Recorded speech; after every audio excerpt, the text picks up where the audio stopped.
All right, thank you all for being here. This is a media availability in relation to a very important homicide matter that is mostly concluded as of today. The prosecutor who handled that case, Bob Wainwright, known to many of you, will be getting into a lot of the details with reference to the shooting. But I want to take this opportunity just to talk for a second about the big picture and to acknowledge the good people who are here. We have with us ADA Bob Wainwright, who is a very, very experienced attorney in our homicide non-fatal shooting unit. We have with us Joshua Soto, who sometimes goes by Tony.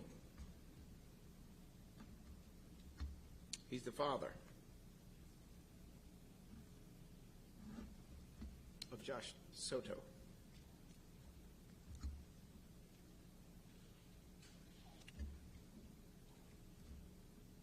Damaris Perez Soto is the mother. Kate, sister of Josh Soto, Kate Soto. We have Kayla Soto, sister of Josh Soto. Kathy Lees, who has worked with the family as a very experienced victim witness coordinator, is here. And somewhere is Brennan, who wore a hat that says baby to avoid any confusion. Big picture includes the following. I'm going to say as little as possible here, honestly, because I think everybody else has more to say. Joshua Soto was murdered on November the 6th of 2021 on the 1800 block of East Cornwall Street. We are here in solidarity with the family of Josh Soto to announce and discuss the conviction and sentencing of three defendants, I should say all three defendants, in that case, Joseph Cuevas, Luis Castillo, and Anthony Sherman. We will be sharing more specific information shortly. Obviously, there was a development in court just today. I do want to be clear, though, that this should serve as a clear example to anyone who thinks carrying around a gun is okay, or who thinks that being involved in drug activity is okay. Joshua Soto had no involvement whatsoever in drug activity or carrying guns or any of that. Sadly, he is a victim of other people's terrible decisions. And those people who made those terrible decisions are in jail cells. And those jail cells are waiting for anyone else who wants to think about making terrible decisions in that regard.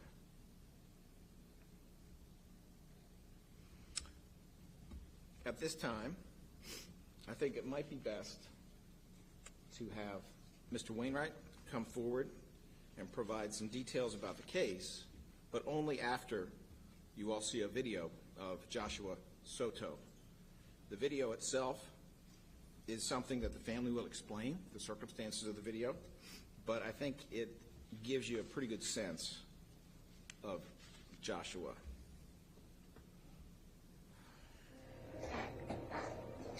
My name is Joshua Anthony Soto. I'm 18 years old and I just recently graduated from high school. I am 6 foot and 1 inch tall.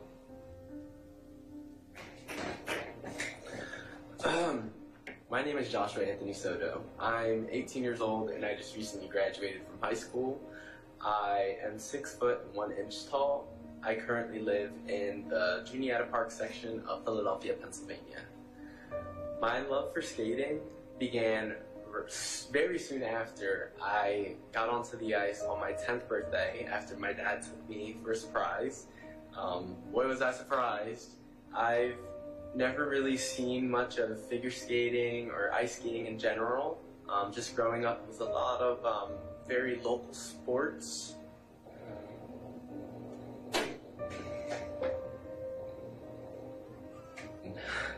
He got me good because I was really surprised.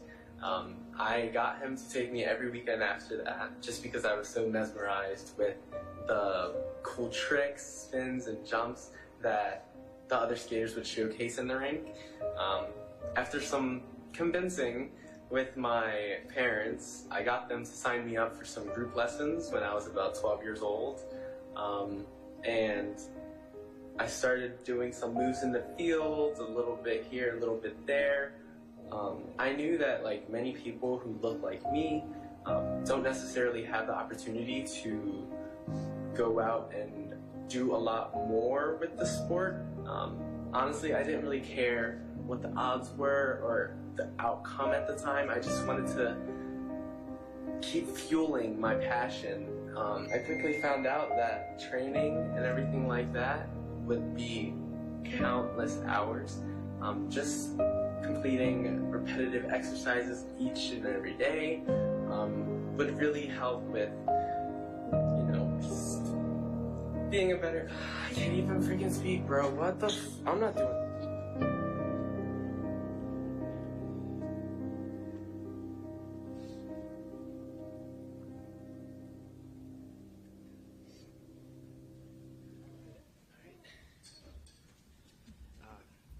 So good morning, everyone.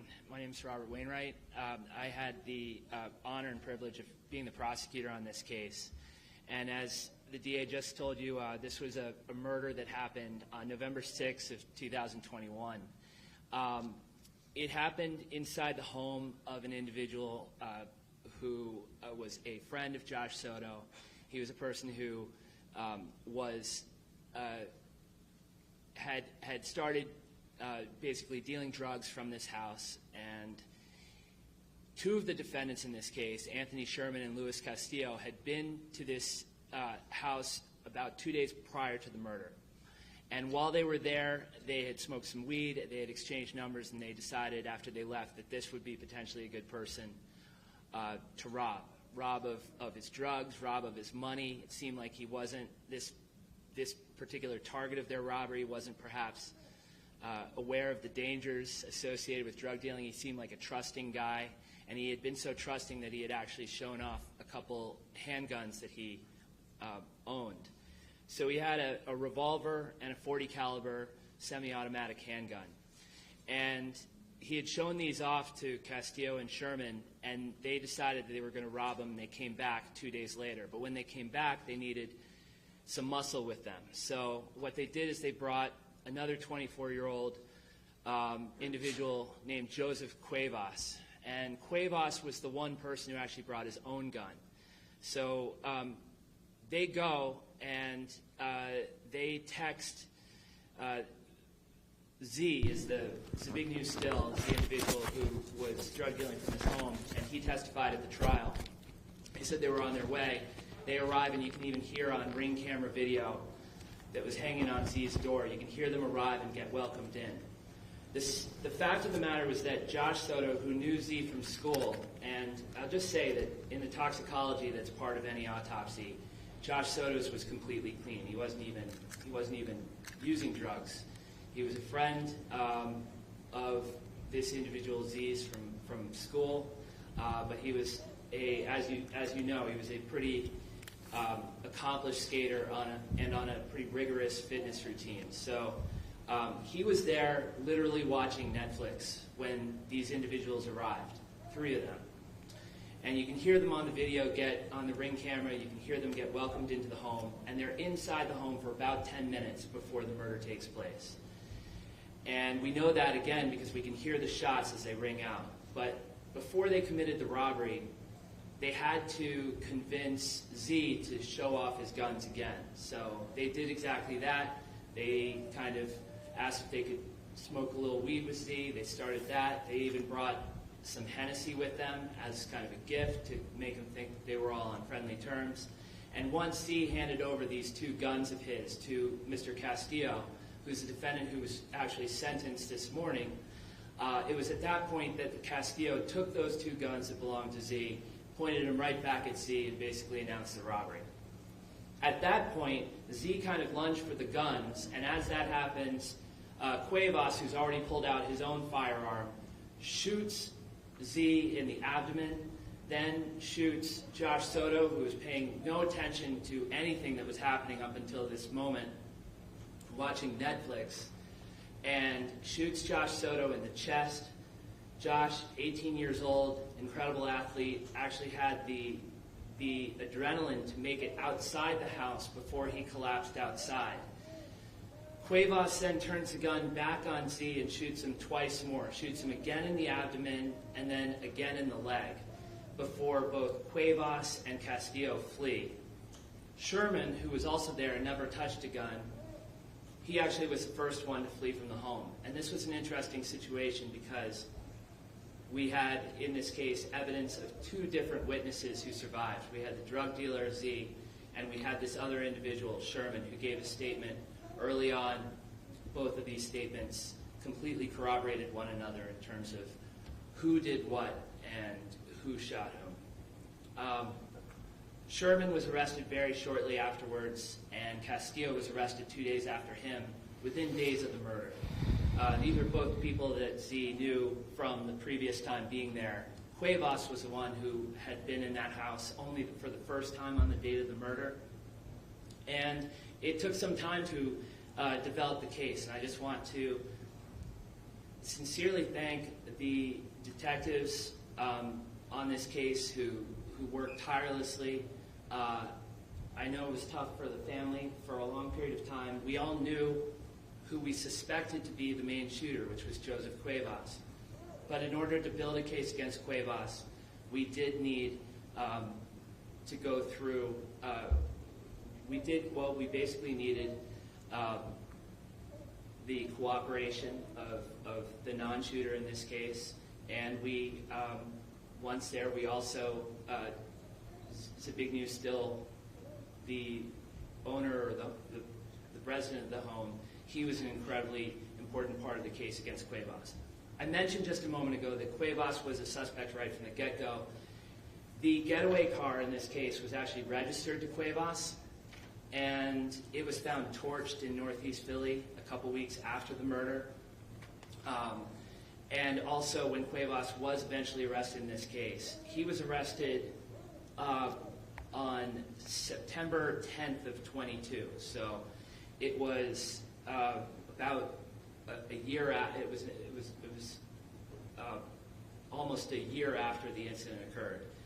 And when he was arrested, the phone was recovered from him, and sure enough, in the deleted search history of that phone, we found deleted searches along the lines of update on Joshua Soto murder, update on Skater, update on Soto murder suspect. So he went to trial on the week of March 4th.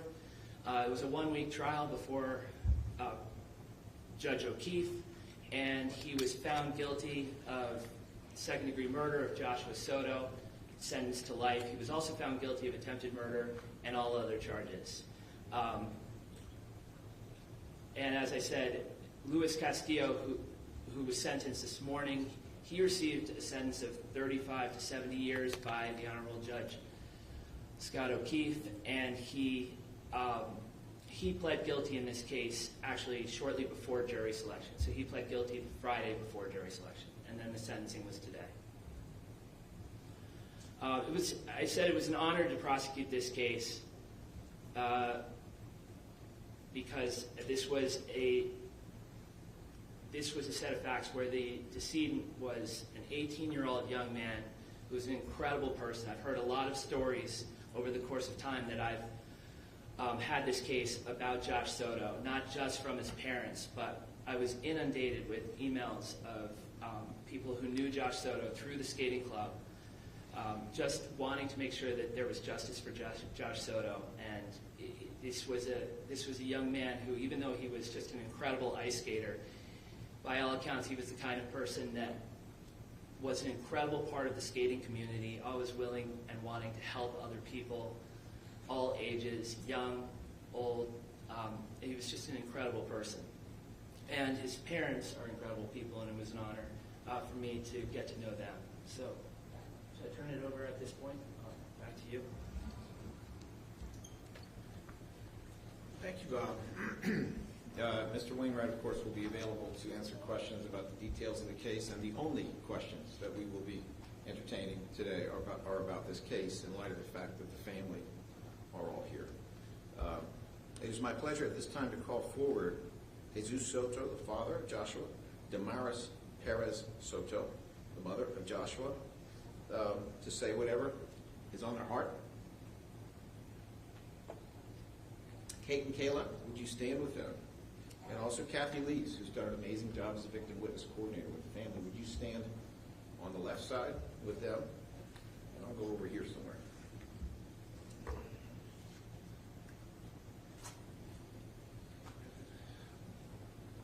Well, hello, everyone. Hello.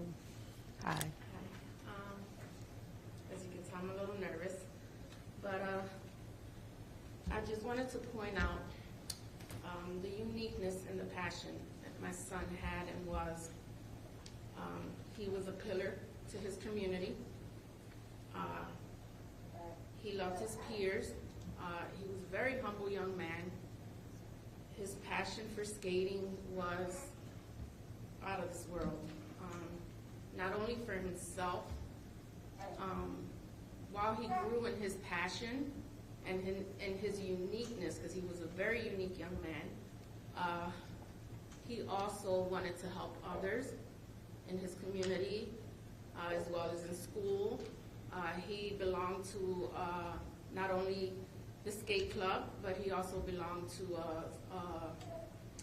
a salsa dance club at Central High School, which we also have talked about giving scholarships to students on his behalf, because that's one of the things that he loved to do. Joshua was very competitive. He was, I'm lost for words, but anyway, we just want everybody to know here that Joshua was loved. Joshua was very, very special, and he is so, so very well missed by so many people. His friends, his family, his peers, the skate club. There have been some scholarships given in his honor to younger skaters at the skate club, Philadelphia Skating Humane Society. And they just presented us with a stone that they've also placed in front of the skate club in his honor. We just received our copy. It's just very unfortunate that we lost him to gun violence. It was very unexpected.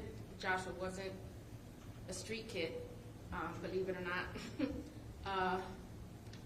Joshua was always into his schooling, his skating, his working, and his family, and he was looking forward to going to Westchester University to become a pediatric registered nurse, furthering along as well with his skating career. So I just wanted to say, just put the guns down, put the books up, and we need to do better and right by our children. That's all I have to say. Thank you. Hi. Good morning, everyone, or afternoon. I'm Joshua Soto. I'm Joshua's dad.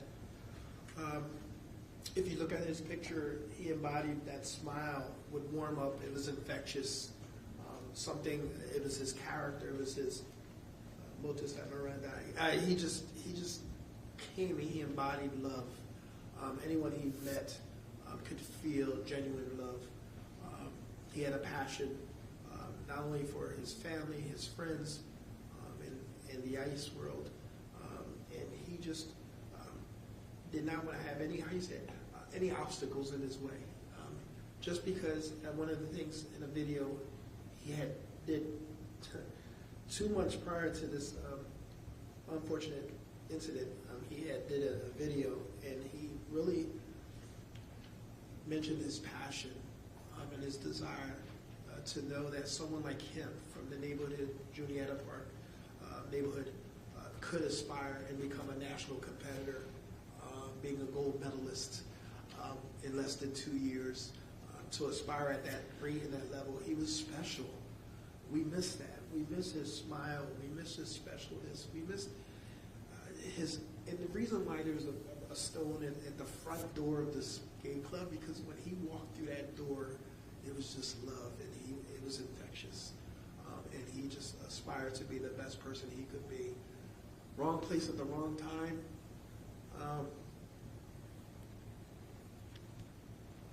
we really believe that through all of this, scholarships have been awarded so far to needy children or children that are would not even aspire to even go on the ice ever.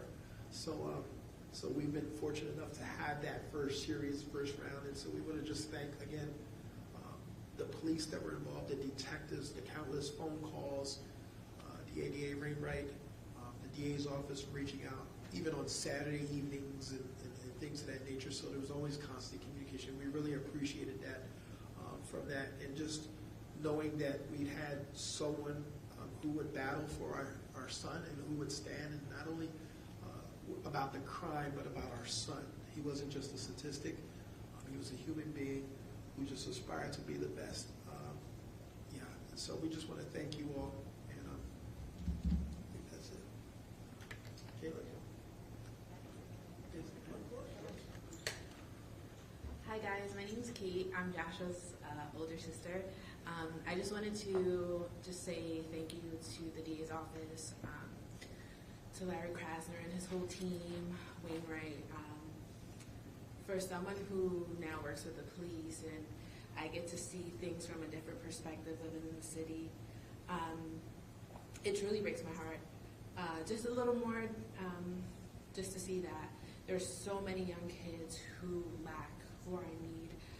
So our family really wants to emphasize the fact that, there are going to be opportunities that will be brought forth to kids, teenagers in our city, and we really want to emphasize the fact that, try something new, try something different, because you just never know where life's going to take you. And Josh had such a beautiful life in the 18 years that he had here. We never imagined that he was going to be a national figure skater, a junior national figure skater. We never imagined he was going to get a gold medal. Like, we came from junior. We didn't really have much, but we made the most, we made the best of, what we had. So we just want to emphasize the fact that, though Josh was at the wrong place at the wrong time, his legacy will continue to live on. And we just want to give back to our communities, and we definitely want to give back to all those who are less fortunate, who might not have as much as we had, but we really want them to be able to aspire to be the best person that they can possibly be and try something new again. Like, you never know where life's going to take you. So again, I just want to say thank you, and on behalf of our family, we just really want to encourage you all, try something new, try something different. Things will be changing in our city, I believe it, and I'm very hopeful for that with, the people who are set in place. So yeah, that's all I wanted to say. Thank you.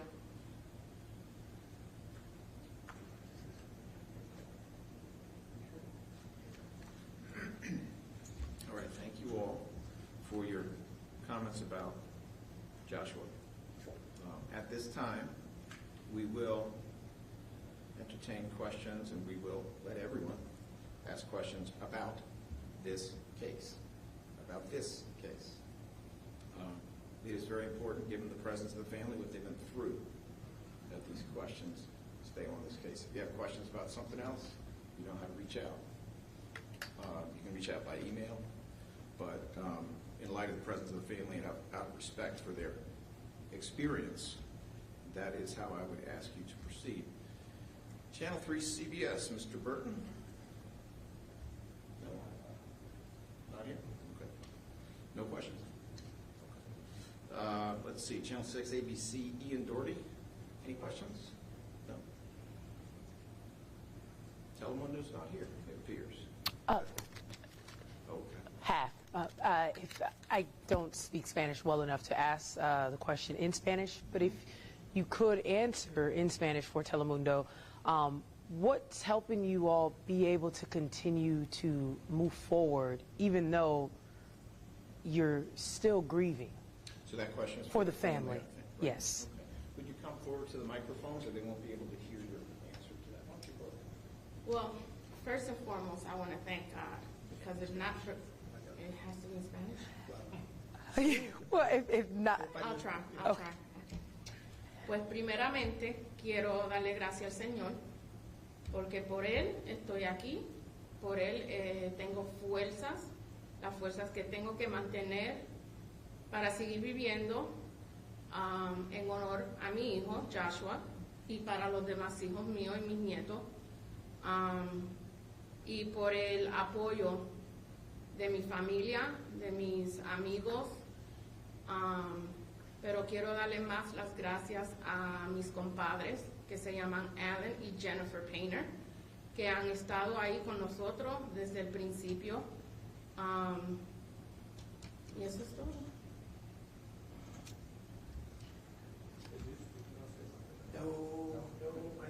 Okay.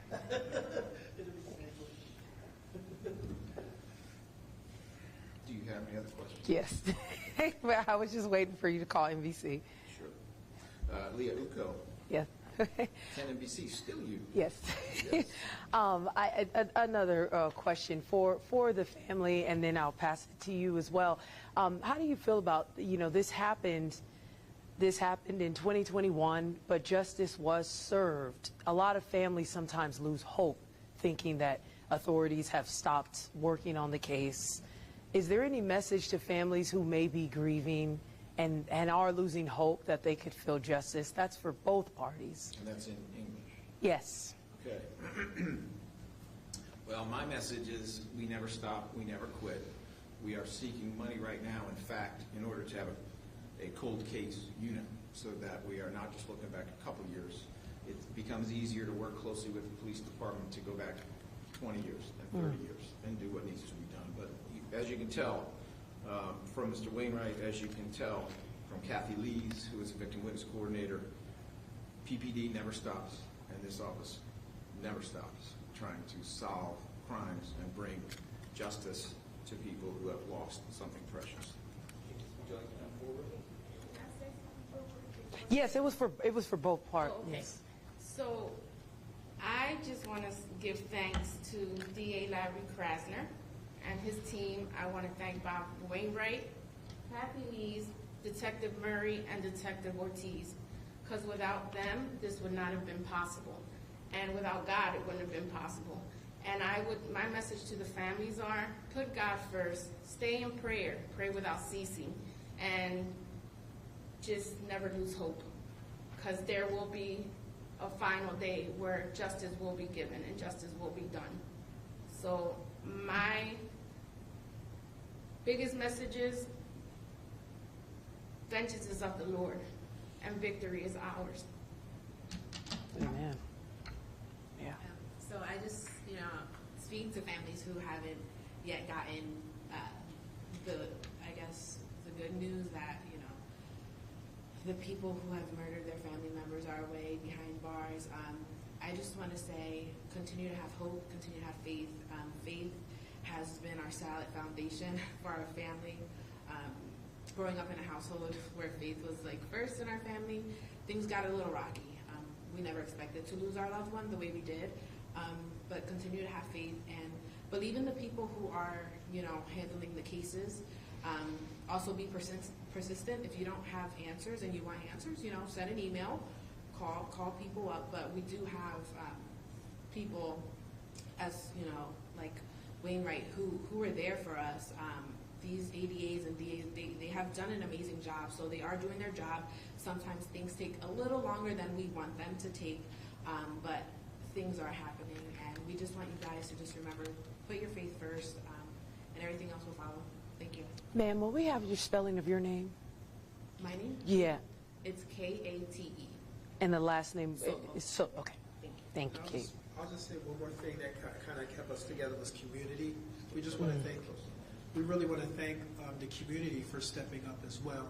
Without their help, from what we know in the case, that was critical information that was shared in this. So yes, we really appreciate those individuals who came and stepped forward and did what they had to do to share. Even the smallest tidbit of information was helpful. Again, we waited some time to get the actual shooter and murderer of our son, but it was our faith that carried us through it. Thank you. Thank you. All right, Kelly Rule. Any Wainwright was the third individual that left the home first ever charged and convicted? Yes. Okay. Yes. He was charged. He was charged with murder. generally. Obviously, he was part of the conspiracy to do this robbery. It was a straightforward second-degree murder case against him. He pled guilty, and that was an important part of the process in order to get enough to arrest Cuevas. So Sherman was arrested 2 days after the murder. He was very easy for us to get, actually, because he had an ankle monitor. So he went and committed this murder. To commit this robbery. I think the ankle monitor actually is, in a weird way, it's evidence of just how short-sighted and stupid these decisions are. It's that he did not go to commit a murder. He thought that they would be able to rob someone who dealt drugs and they'd be able to get away with it because the drug dealer, the last thing he's going to do is call the police, given what he does. So thought it would be easy pickings, and he goes and he has an ankle monitor, so they catch him right away. And he basically gives a statement where he says everything that happened, only he gives fake names for the other two people. So that's where we were at. We had a statement from the surviving drug dealer from the moment he was able to talk in the hospital. He gave a statement, and as investigators and as I saw once I was given the case, what was noticeable was that these two statements, in terms of just the really specific facts of the case, who did what and when and where they went, both versions matched up entirely. So once Sherman did the right thing after doing a series of incredibly wrong things, which was he pled guilty and he did testify at the trial against Cuevas.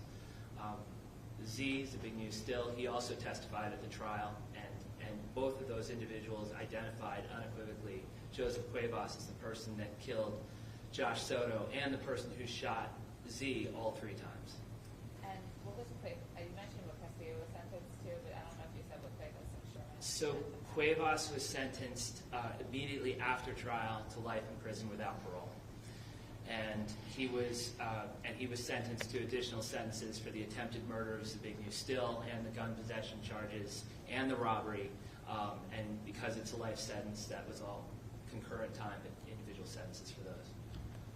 And then for the family, do you have any message to the 3 that were convicted and sentenced for this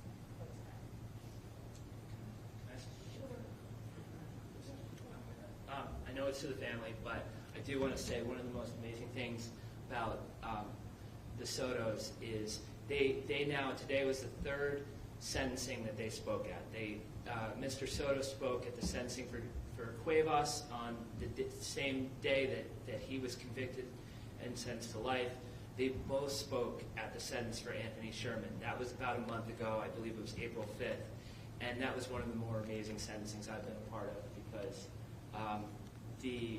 while wanting justice for their son, the humanity that both these people have is just incredible. And even today at the sentencing, I'll let them speak, but it's really beautiful.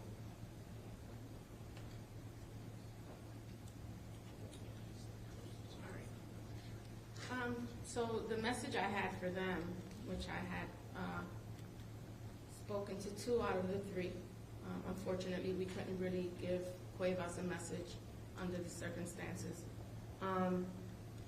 But for Cuevas as well as Castillo and Sherman, we forgave them. We don't hate them.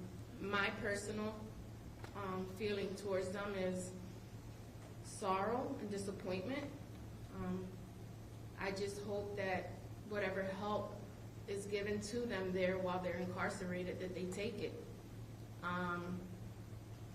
For the 2 that may be coming out whenever they do, that they think about their families and that they make change before they come out of the institution. All I've done is pray for them, pray for salvation, pray for a change of heart, and that God's will be done in their life. I think we were, this event, by the way, happened on my birthday. So I'll never have a happy birthday on November 6th.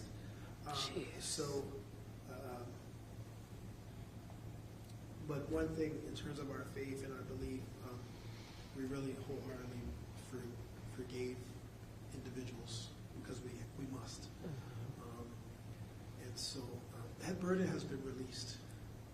And just knowing that today just culminates all of it, we can move forward to what Joshua really wanted to do and keep Joshua's legacy alive. So this is the tipping point, right, of what we want to do and excel. And his dream was to aspire to be an Olympic skater. So one day, through his memorial or his legacy, that we'll get a kid from Philly. Let's get him to the Olympics, you know. So yeah, anything we can do. Yes. All right, I do want to make sure that all the journalists here are aware that the video we showed earlier will be available. We'll get you the link so that you can have that if you would like it from an original source as opposed to off of the screen. I do want to thank all the journalists who are here, and yes, Mr. Cipriano will get to you in a moment. But I do want to thank you for not making speeches. I want to thank you for asking questions, and I want to thank you for having them be, as we have specifically requested, about this case. With the exception of Mr. Cipriano, who's next, are there any other questions that I missed anybody? All right. And now to the... I'm sorry? Who do we give credit for the video? You know, there's actually an interesting story behind the video. I think we should share that with you as well. Do you want to explain the story behind the video? Wow. So the video, again, was created back in August. The murder happened in November. The video was made as a casting call for Netflix to become an ice stand, a figure skater. They're going to do a casting call for that.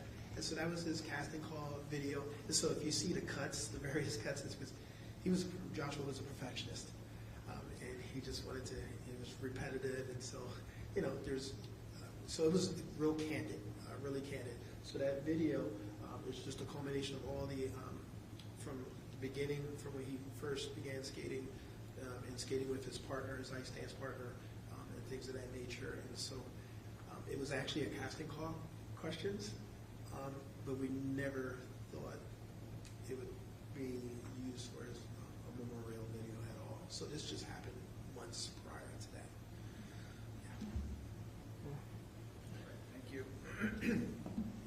All right, from the blog Big Trial, Mr. Cipriano, you have a question about this case. Mr. Krasner, last week you told reporters, quote, "Certainly we want to be factually accurate. That's part of our job in the DA's office, to tell the truth." Sir, is that a question? And tell I it don't all hear the a time. question. What I'm hearing is a speech, and I just said Here's the question, sir. that those are the requirements. In one of the most important murder cases your office is currently prosecuting, the execution-style murder of Temple police officer Christopher Sir, Fitzgerald. that is not about this case. You told reporters. Thank you, Mr. Cipriano, for violating every rule I Hey, asked you to you follow don't to have the respect right- this family. Mr. and Mrs. Soto, do you I mind think if I that is ask a question disgraceful. about another grieving family and another murder victim? Does that offend you? Hey, Larry, nice dodge.